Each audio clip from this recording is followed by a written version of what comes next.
Всем привет! Вы на канале Вкусно, просто и бюджетно. Сегодня я буду готовить вареники с творогом. Кто желает приготовить, присоединяйтесь ко мне.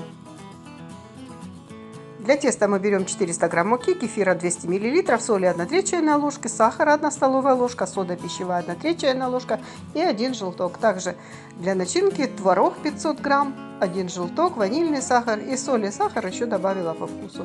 Муку пересеиваем в глубокую миску. Добавляем сюда 1/3 чайной ложки соды и хорошенечко перемешиваем. Желток смешиваем 1/3 чайной ложкой соли и 1 столовой ложкой сахара. Перемешиваем и вливаем кефир. Тоже хорошенечко перемешиваем. Вливаем всю эту смесь в муку и хорошенько перемешиваем ложкой. Все хорошо перемешав, можно домешивать уже рукой. Собрав тесто в один комочек, притрушиваем стол мукой. Я пересеяла через сито еще добавочно 2 столовые ложки муки. Затем перекладываю тесто на стол и уже домешиваю его на столе. Хорошенько вымешиваем тесто. Оно не должно быть очень тугим, оно должно быть очень мягким и эластичным. Если вы чувствуете, что сильно много муки, то лучше все не вмешивайте. Ну вот, у меня тесто уже готово. Накрываю пищевой пленкой и готовлю начинку. В творог я добавила 1,5 столовой ложки сахара, 1/3 чайной ложки соли и пакетик ванильного сахара, также 1 желток. И затем все хорошенечко разминаю вилочкой, чтобы не было комочков. В то же время соединив сахар и желток со всем творогом. Ну вот, начинка готова. Теперь займемся тестом.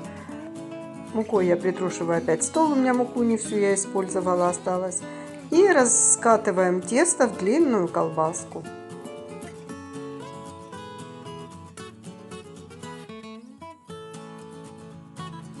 Затем ножом нарезаем на небольшие кусочки. У меня получилось 19 штук. Зависит от размеров вареников. Может, у вас получится чуть больше, может, чуть меньше. Затем скалкой раскатываем в лепешечки.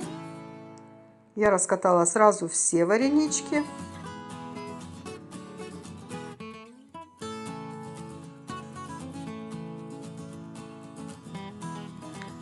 Теперь берем начинку и можем лепить вареники.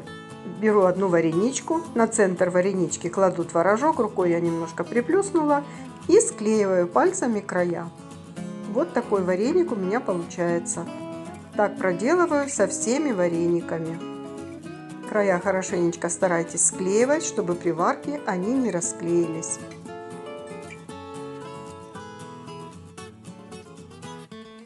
Пока лепим вареники, я на огонь поставила кастрюлю с водой. У меня кастрюля 3-литровая. Я набрала чуть больше половины кастрюли воды и добавила пол столовой ложки соли. Творог я весь не использовала, у меня немножечко осталось творожка. Итак, вода закипела, добавляем соль и можем варить вареники. Опускаем аккуратненько их в воду. После того, как они закипят, мы их варим в течение 1 минутки.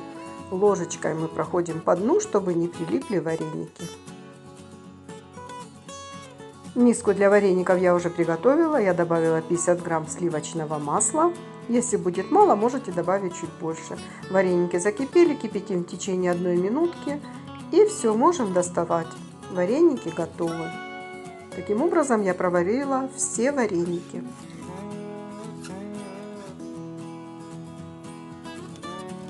Вареники получились очень пушистые, вкусные. Сейчас покажу, какие они внутри. Тесто пористое, не сырое, очень мягкое, пушистое. Попробуйте со сметаной объедение. Если вам понравились, ставьте лайки и подписывайтесь на наш канал. Всем приятного аппетита!